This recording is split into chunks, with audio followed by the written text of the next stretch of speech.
everyone, welcome back to my YouTube channel. Thank you so much guys for tuning in. I'm here to update you of what is going to happen on Isibaya from the 27th to the 31st of July 2020. On Monday, Mbobo gets a big surprise and realizes he has formidable opponent. Sbu finds himself catching feeling for a woman again.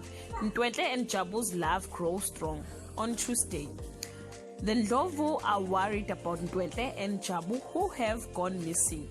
The mind gets fast-tracked by Mbovu who fears for his life as Sizagele makes new plans. On Wednesday, Ntwentle and Jabu finally enjoy time together as a couple.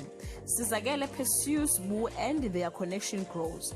New info crops up about Duma's appearance. On Thursday, Mabui is jealous of how much time Sbu spends with Sizagele. Iris and Pumelele find themselves at a loggerhead over Fenyang. Mabui finds shocking news about Duma. On Friday, Ntwentle, now heavily pregnant, is struggling with being on the run. Mabui and Sbu connect over Duma.